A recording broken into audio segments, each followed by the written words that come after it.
Evidentemente, y como bien señala el maestro Emigdio, muchas veces cuando señalamos el problema de pobreza y su complejidad, la estamos conceptualizando bajo conceptos que dejaron de ser pertinentes. Y déjenme explicarles y ser muy puntual en esto. Para poder entender un fenómeno tengo que entender de qué estoy hablando. En la década de los 40 conceptualizábamos la pobreza y la relacionábamos con el ingreso, y entonces esta conceptualización era definir que aquel pobre se definía en un concepto biológico que era la incapacidad de generar los ingresos suficientes para la subsistencia. Pero ahí entrábamos en un dilema, ¿verdad? Entrábamos en un dilema que son ¿qué es la ingesta alimentaria suficiente? Hay más variables que dentro de esa fórmula se conceptualizan. Y en la pobreza también es multifactorial, porque produce un conjunto de efectos que tienden a atrapar en círculos de pobreza y rezago social a quienes viven en dichas condiciones. Por eso escuchamos que la pobreza se hereda, porque se transmite de generación tras generación las pautas culturales que han sido limitadas por las ideas arraigadas y preconcebidas de la realidad. Si los pobres consideran que su realidad es limitativa, entonces condenarán a sus sucesores con las mismas creencias, el ser y el saber hacer, el concepto y autoconcepto sobre sí mismos, la autonomía voluntaria. Por lo que muchas veces cuando queremos resolver los problemas de pobreza, nos encontramos que las políticas públicas están orientadas a mitigar el hambre, a mejorar la calidad de vivienda y a la integración económica a través del autoempleo o de la capacitación laboral. Pero estamos dejando intacta la autonomía, el concepto sobre sí mismos. Los individuos no se sienten capaces de hacer, y lo que se genera una codependencia del sistema. Y entonces la pobreza queda intacta y los individuos y los colectivos pasan de un estado o de una condición de vulnerabilidad a otra condición de vulnerabilidad. Con esta pregunta cerramos esta parte de problemas sociales, doctora. ¿Qué se debe considerar para combatir la pobreza? Le cedo la palabra. Gracias. Bueno, en la experiencia que hemos tenido en el proceso de planificación y desarrollo territorial, en el diseño de programas públicos, para poder dar una solución a los programas públicos, evidentemente debe existir la voluntad política, en primer orden, la voluntad de querer hacer una transformación y un cambio real. Y esa voluntad política debe estar en las grandes esferas, es decir, debe estar perfectamente planeada, plasmada en mi plan de desarrollo, ya sea nacional, estatal o municipal. Debo identificar un diagnóstico que no sale de un buen ejercicio metodológico científico, sino que se retroalimenta y se fortalece en la participación de los diferentes actores. Es decir, yo debo reconocer que la capacidad que tengo de visualizar el problema es muy limitativa y que es diferente lo que los números me dicen a lo que en la realidad se percibe. Es decir, yo fríamente puedo identificar la pobreza, pero no estoy viviendo las carencias que pasan los individuos. Y a veces en esa segmentación o conceptualización que les damos a los pobres por carencia, pareciera que es muy diferente cuando en realidad la pobreza se vive muy similarmente. Entonces, ¿cómo podemos resolver? Para poderla resolver, aparte de la participación, de la planeación participativa, de la voluntad política desde las esferas más altas hasta las operativas, de una planeación a largo plazo, porque al reconocer que son problemas complejos, no los vamos a resolver en un periodo de 1 año, 3 años o 6 años. Tenemos que construir, tenemos que aprender a entender que la planificación para el desarrollo territorial va más allá del tiempo de vida de una administración gubernamental. Y parece que lo estamos entendiendo, ya sea porque el marco normativo nos obliga a los estados a repensar y empezar a instrumentar esos procesos que tratan de orillar una planeación a largo plazo, pero también esa planeación tiene que estar basada en esa complejidad del fenómeno.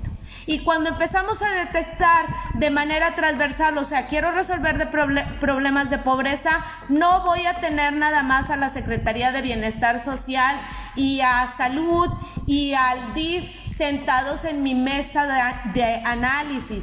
Tengo que tener a Desarrollo Económico, tengo que tener a Trabajo y Previsión Social, tengo que tener al Instituto de la Mujer, tengo que tener a jóvenes, tengo que tener a deportes, tengo que tener a la sociedad organizada, porque es un problema en el que todos intervenimos. Va a haber desigualdad que es distinta a la pobreza, porque, por ejemplo, la clave del éxito de China consistió en instrumentar una visión compartida para la población. Conceptualizaron el comunismo de mercado, se olvidaron del socialismo chavinista y decidieron promover el desarrollo de mercado en el exterior y la protección del mercado doméstico o local. En China se sostuvo la idea de la prosperidad común, es decir, lograr la estabilidad de la economía e impulsar el crecimiento, procurando primero el desarrollo de algunos factores para que éste se diera con armonía entre todos los actores de la sociedad y los sectores productivos. Entre esos factores podemos mencionar el abastecimiento alimentario, la estabilidad económica, permitir que algunos sectores se enriquecieran primero que otros. Está listo para contestar las preguntas relacionadas a su bloque. Sergio, la primera pregunta que te vamos a dirigir es: ¿cuáles son los principales problemas que enfrentan los jóvenes egresados?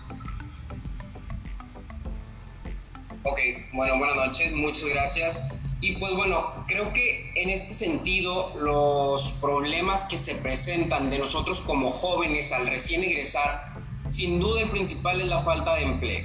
Nadie quiere contratar a un joven sin experiencia, nadie quiere contratar a un joven que tal vez no se maneja en el área de expertise de la empresa en sí.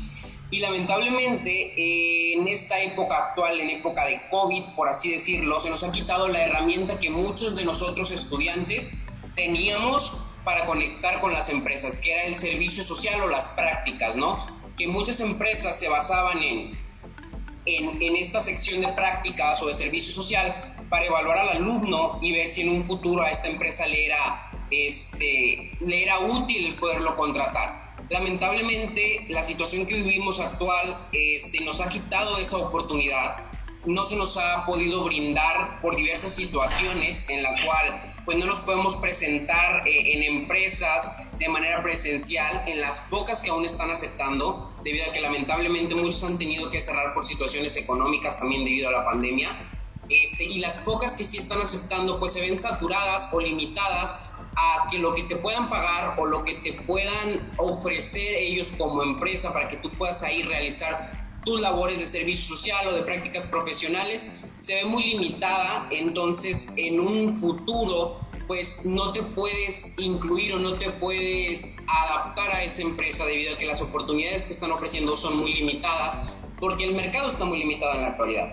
No hay empleo en el sentido de que las empresas que están solicitando requieren personas con amplia experiencia y los jóvenes no se las podemos brindar porque somos recién egresados, pero lamentablemente la oportunidad que teníamos de agarrar un poco de experiencia, por así decirlo, que eran las prácticas profesionales, pues no se nos está presentando la oportunidad, y las pocas empresas que sí están aceptando practicantes están saturadas. Entonces, en ese sentido, yo sí tengo compañeros que son recién egresados de distintas carreras, tanto de la mía como de muchas más que ofrece la universidad, que se han visto obligados por necesidades económicas a ocupar otros puestos que para nada tienen que ver con su preparación académica. Entonces, ahí es donde tú como joven pues la verdad sí entra un poco de decepción en el sentido de que no hay un apoyo a decir, ok, está este recurso para que tú, joven, te puedas conectar con la empresa, y si en un futuro tú le eres útil o tú, alumno, estudiante, te sientes cómodo con tu trabajo en la empresa, puedas continuar aquí. Entonces es complicado. Lamentablemente muchos compañeros se han visto en la necesidad de ocupar otros puestos, dígase puestos quizá que nada tengan que ver con sus carreras, que son trabajos totalmente dignos, pero no llegan o no llenan estas expectativas de el entonces para qué realizo una carrera, ¿no? Entonces se busca este apoyo hacia los jóvenes para que se puedan conectar con las empresas, y en el caso de que no se puedan conectar con las empresas, apoyos para nosotros para que podamos emprender en algún sentido. Hay muchos jóvenes que, si bien no se pueden conectar con alguna empresa por X o Y razón, y más en tiempo actual, en tiempo de pandemia y en tiempo de crisis económica, sí tienen el tiempo para emprender y lo quieren hacer o lo queremos hacer. Lamentablemente, al no contar con el capital económico, pues se ven limitados, porque muchos tenemos una idea que puede ser próspera en un futuro, pero las trabas tal vez gubernamentales que se tienen para poder otorgar créditos a jóvenes son o muy limitadas o inexistentes. Entonces, en ese sentido, brindar mayores oportunidades a los jóvenes para que podamos tener esta introducción al mercado laboral y podamos, pues ahora sí, adquirir la experiencia que las empresas necesitan para poder acomodarnos en puestos clave. Gracias. Sergio, continuo ese clamor que tenemos, bueno, de mis alumnos universitarios, esa preocupación. Hay mucho trabajo por hacer y hay que escuchar las propuestas de los candidatos para ver si están tomando en cuenta este aspecto que estás mencionando. Muy bien, te agradezco la respuesta a esta primera pregunta. Voy a continuar para dar lectura a la segunda. ¿Qué acciones consideras se deben instrumentar en el Estado para mejorar las condiciones que vayan enfocados a que los jóvenes tengan mayores oportunidades? ¿Qué acciones consideras tú deben de implementarse? Ok, sin duda, algo que sí debo de reconocer es que se han implementado algunas. Actualmente en el estado hay un instituto de jóvenes, el cual, pues si bien sí ofrece ciertas oportunidades, tanto dígase microcréditos para emprendimiento, cursos tal vez para algún negocio, hacen falta que la voz de los jóvenes llegue un poquito más allá. Lamentablemente, muchos de nosotros, al hacer propuestas a distintos sectores, dígase políticos, educativos, empresariales, se rechazan las ideas porque no van o no convergen con estos pensamientos heterodoxos de los empresarios, de los políticos o de los profesores. Se debe entender que esta nueva generación es una generación muy variada en todos los sentidos, desde la manera de pensar, desde la educación, los valores. Si bien se tienen estrategias que se han implementado de gobierno estatal, se considera que no son suficientes, porque si bien sí te ofrece tal vez un curso para que tú puedas emprender, un microcrédito para que tú puedas poner tu negocio o desarrollar tu idea de negocio, muchas veces estas ideas o las personas que se encuentran en la calificación o en la evaluación de estas ideas siguen siendo personas con pensamientos heterodoxos que al final de cuentas matan una idea fresca que, si bien puede tener futuro, al no tener este pensamiento de las nuevas generaciones, se concluyen simplemente matar los proyectos de los estudiantes. Y esto lo remito a gobierno, lo remito a empresarios, lo remito a escuelas, en la cual los proyectos de las personas jóvenes no pueden trascender simplemente pues porque las ideas o los proyectos que se presentan no son del gusto o no son de la claridad, por así decirlo, de las personas a las cuales se les presenta. Debemos entender que esta generación es una generación con ideas muy frescas, con ideas muy innovadoras, pero también las personas con experiencia en los distintos rubros y en los distintos temas tienen que actualizarse a las ideas de las nuevas generaciones. No podemos seguir esperando que los jóvenes tal vez tengan propuestas de negocio tradicionales, cuando en realidad las tendencias que se ven a futuro son otras, que nosotros como personas jóvenes pues las tenemos frescas, las tenemos inmediatas aquí, y que tal vez a las personas mayores que ocupan cargos de importancia tardan en llegarles o tardan en ser conscientes de estas, al llegar a un punto donde pues uno como joven se ve limitado. Entonces, pues más que nada que se nos diese voz, que se nos diese importancia y peso a lo que pensamos, para que de esta manera las ideas que se tengan se puedan ser tomadas en cuenta por mismos jóvenes que puedan brindar oportunidades a personas para poderse introducir en el mercado laboral. Gracias. Muchas gracias, Sergio. Un punto que se me ocurre para que empieces, con tanto talento que tienes, empieces a generar esa conciencia y esa voz a través de redes sociales. Crea algún canal, alguna página, aporta, comparte todas estas inquietudes que tienes y vas a ver que sí vas a tener un eco importante y hasta seguidores. Aprovechar todas estas plataformas que tenemos, yo creo que te va a ayudar mucho para alzar la voz respecto a esta situación. Y con tu participación, pues cerramos ahora sí este programa, esta segunda emisión.